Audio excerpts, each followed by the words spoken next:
To ensure that the result will be successful and long-lasting, you should always make a proper evaluation and preparation of the substrate before installing a wooden floor in a new or existing building. Residual moisture, evenness, hardness, and cleanness are the most important points to check. Following local standards and manufacturer's instructions is also necessary. The determination of moisture content is an essential part of quality control within the flooring installation process. Flooring installers need to know the dryness of not only the wood flooring, but also its subfloor and the concrete slab beneath it, if one exists. Handheld electrical tools, called moisture meters, should be part of the toolbox of every flooring contractor for measuring moisture in wooden or concrete subfloors and in the wood floor materials. It is equally important to check the percentage of relative humidity of the area of the floor installation as well as the storage space.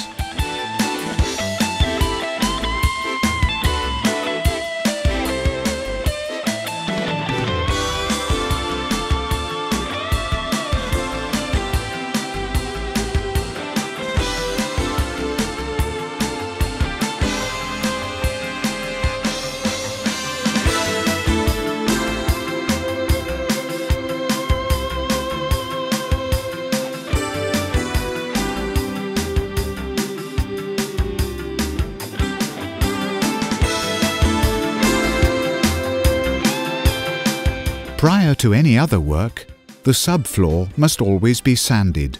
Any latents and paint, dust, residual adhesive or other surface contamination must be removed by sanding with the Flexi Sand using sanding disc Grit 16.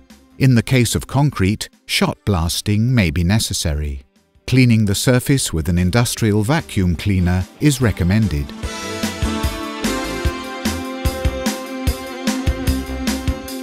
Where minor cracks are present on a floor, R400 may be used to effect repairs. If major cracks are detected and there is a suspicion of problems of a structural nature, a building engineer must be consulted.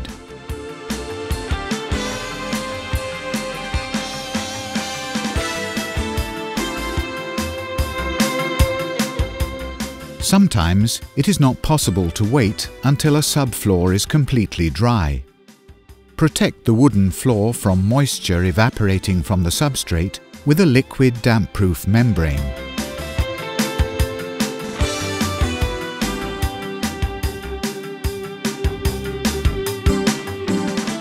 Apply by using a trowel. The key is to have a sufficient amount evenly spread over the surface.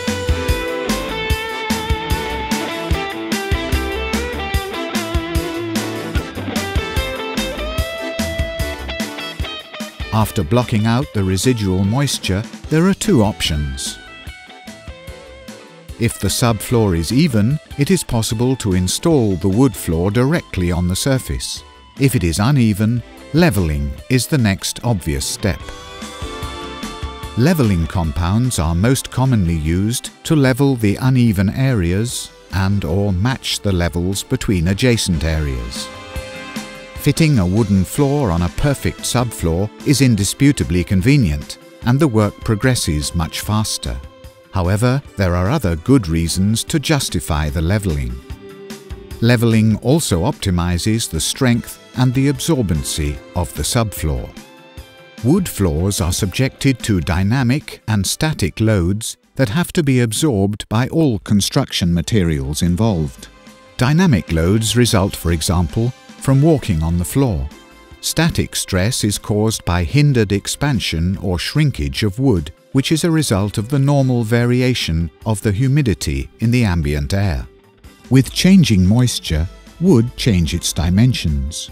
Restraining this change of volume causes stress in the wood, in the adhesive layer, and in the substrate. This calls for an adhesive able to take such stress and to provide shear-resisting bonding of the wood to the substrate, Bona's silane-based adhesives solve this problem by allowing the wood to move in a controlled manner.